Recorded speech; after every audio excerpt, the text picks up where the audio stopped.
Bismillahirrahmanirrahim. Assalamualaikum. Hari ini insya Allah kita akan membahas tentang sholat.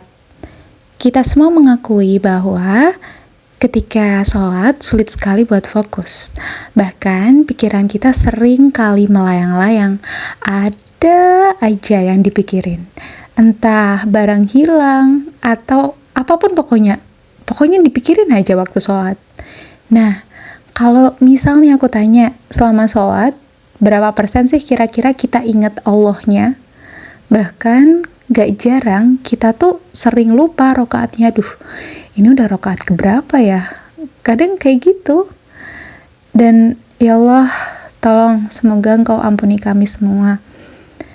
Walaupun sulit, tapi kita coba untuk usahakan selalu memperbaiki sholat kita.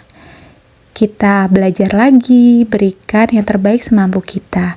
Di sini aku izin sharing, siapa tahu kalian cocok dan bisa mengaplikasikan cara ini ke dalam sholat kalian. Karena aku pribadi, alhamdulillah cara ini membantu, ya walaupun gak 100%, tapi setidaknya cara ini cocok buat di aku.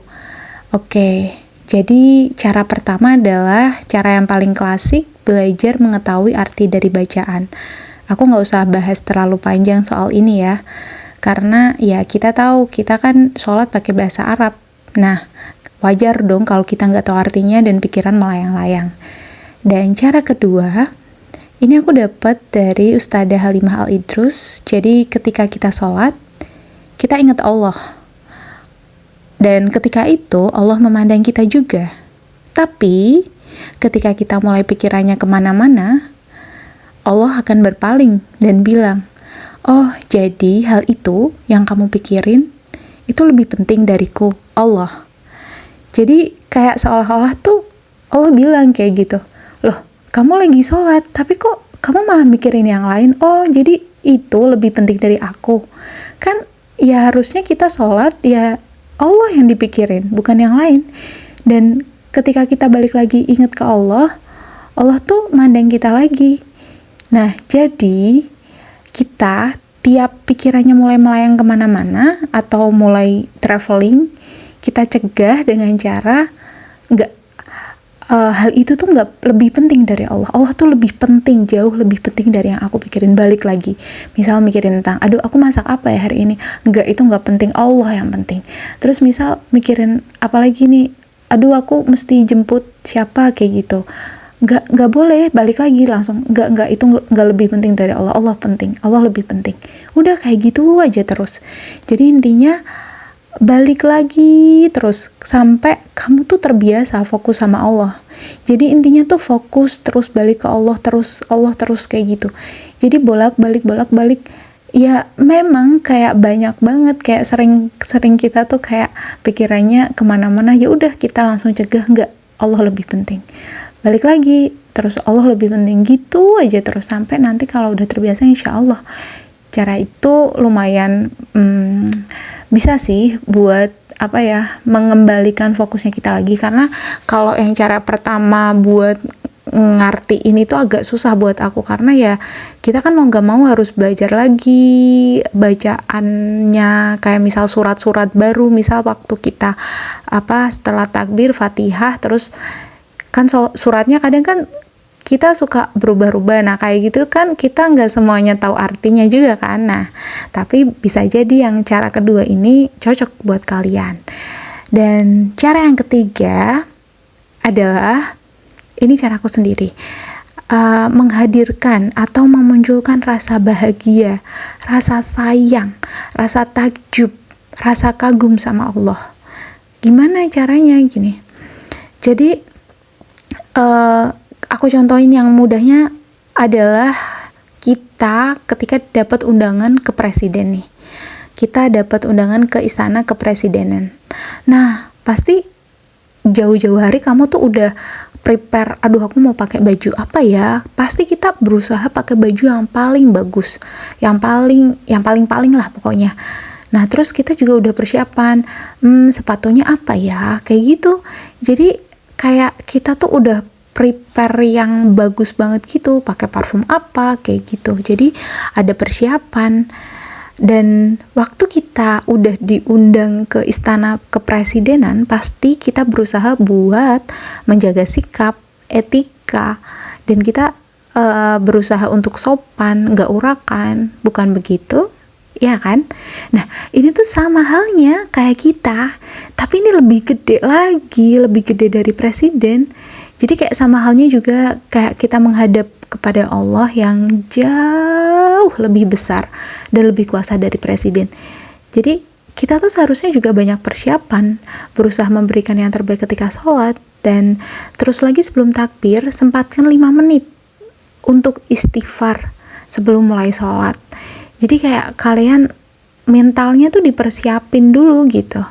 Jadi kamu tuh sambil istighfar bilang di hati, Alhamdulillah ya Allah, aku seneng banget. Aku akan menghadap kepada Zat yang merawatku, yang mencukupi kebutuhanku, yang tak pernah meninggalkanku, yang selalu setia menjagaku 24 jam, yang selalu mendengar dan melihatku tanpa henti, sejak sebelum lahir hingga sekarang dan seterusnya, yang terus-terusan menutupi aibku.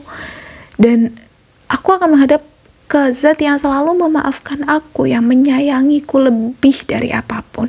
Bahkan Allah tuh lebih sayang dari ibu menyayangi anaknya. Padahal kalian tahu sendiri kalau kasih sayang ibu ke anak tuh udah yang paling mentok-mentokan gitu loh. Daripada kayak sayang ke apalah temen atau suami kayak gitu. Kalau aku lihat ya lebih banyak ibu sayang sama anaknya ya daripada ke suami sendiri. Mungkin bisa ditanya sama orang yang udah punya anak. Jadi Allah tuh yang ngasih sayangnya tuh tanpa batas. Jadi kamu tuh ngebayangin ada yang menyayangimu sebegitunya, dan kamu tuh pasti akan luluh gitu. Dan kamu bisa menciptakan rasa itu sebelum sholat. Kayak insya Allah dengan perasaan seperti itu, kayak ya Allah, aku ini bakal ngadep sama Zat yang sayang banget loh sama aku. Kayak kita tuh pasti kayak deg-degan, kayak perasaan bahagia yang luar biasa, karena kita kayak mau menghadap Zat yang paling kuasa dan tapi juga yang paling menyayangi kamu. Jadi jadikan sholat itu gak cuman hanya ritual aja gitu. Jadi kayak memenuhi kewajiban, oke, udah zuhur sholat, jangan sampai kayak gitu. Karena nanti yang kamu rasakan tuh cuman beban aja. Jadikan sholat itu tuh momen romantis dan membahagiakan. Sama seperti ketika kamu bertemu sama orang yang kamu sayangi. Jadi kamu tuh pasti pengen berlama-lama dengan yang kamu sayang. Terus kamu tuh selalu pengen deket sama orang yang sama kamu sayang. Dan kalau bisa jangan pisah deh, kan kayak gitu. Kalau bisa jangan jauh deh, kayak gitu kan. Jadi jadikan kayak gitu tuh ke Allah gitu loh. Jadikan Allah Zat yang kamu sayang itu.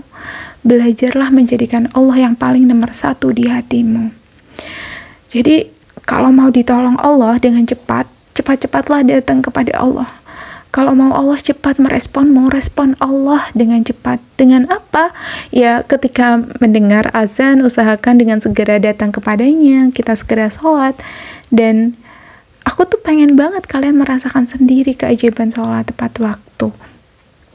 Kamu tuh akan merasakan Allah membantu membereskan urusanmu, dan hidupmu tuh akan lebih tenang, lebih disiplin, dan ada aja keajaiban yang datang ke hidupmu.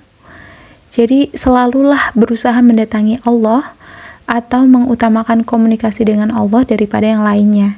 Jangan dinanti-nanti, karena bisa jadi Allah juga nanti-nanti ketika kamu memanggil-manggil namanya, ketika kamu butuh bantuannya.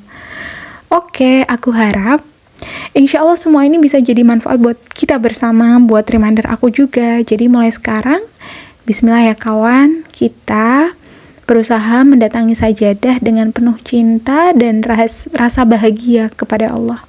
Insya Allah, selamat mencoba dan rasakan nikmatnya sholat.